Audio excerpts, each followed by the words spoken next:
All right, hey, this is Cam Inman of the Bay Area News Group from 49ers training camp. They had their second practice of camp today on Saturday, and here are the three big takeaways from it that I saw.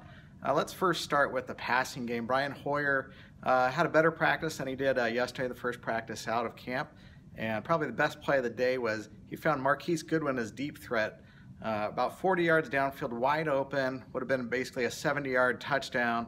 And the 49er defense had blown the assignment, and the way Kyle Shanahan talked after practice was it was basically a win-win for everybody. Obviously, the offense benefits, they get a nice big play out of it, but the reason behind it was they kind of changed up some stuff right before the snap and had the defense scrambling to get their communications in order between the linebackers and safeties, and obviously the defense wasn't able to communicate well in time, and that's why Goodwin was able to race by untouched. So Shanahan's excited about that, saying, look, the defense now realizes when we tell them you got to communicate real quick because the offense can do this real quick.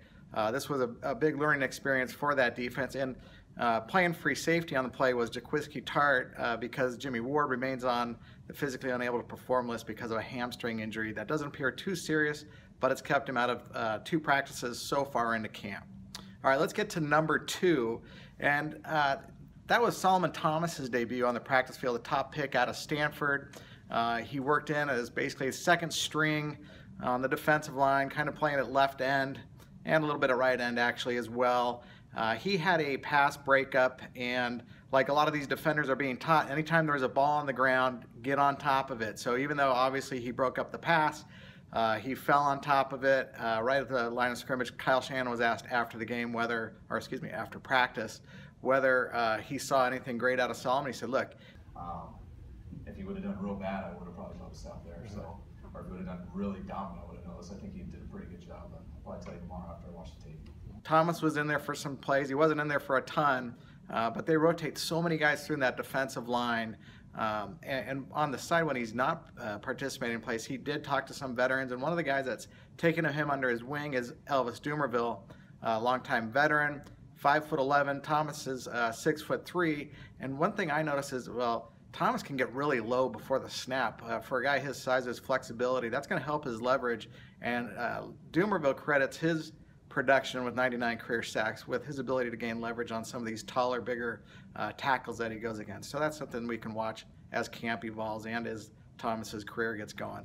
All right, the number 3 thing, and we've been out at practice for 2 days now, is the 49ers put in this gigantic ramp. It looks like a ski ramp almost. And it's probably about 20 yards up and probably goes maybe 35, 40 feet high.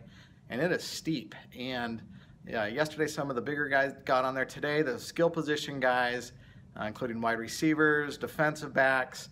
And there is definitely a fear factor in it. Not necessarily for how steep it is going up and what the challenge is on your body and on your legs, but also coming down because it's on AstroTurf or fake grass that goes up, and it's supposed to help the guy's leg strength. So we talked to Pierre Garçon about it, Marquise Goodwin, and you can sense the tentativeness in this, and I asked Kyle Shanahan about that after practice as well. Strengthen your legs by going uphill, and it's also nice to run full speed. When you're going full speed uphill, you're actually not going full speed because you're going uphill, so it's very hard to pull hamstrings and stuff like that when you're going uphill. So those are the advantages I've heard of it. It's really wasn't too big of a deal to me, but it's something that Ray wanted, and I believe in Ray from a strength and conditioning standpoint. So they got it for us. But boy, coming down, it is something that unless you're there, you probably can't really quite grasp it. But we'll post some pictures of it also later on mercurynews.com. You can follow my reports on mercurynews.com, eastbaytimes.com, and on Twitter at Cam Inman. And I got some photos and videos going up here on our website as well as on my Instagram at 49ersCam. So thanks much. And tomorrow, Sunday, is going to be the 49ers' first padded practice of training camp under Kyle Shanahan. Always good to see those guys. We're going to get a better judge of how the running backs, safeties, linemen all fare when they're hitting each other. And linebackers too, with Reuben Foster, Navarro Bowman, Malcolm Smith, just to name a few. So anyhow, thanks for tuning in. Bye-bye.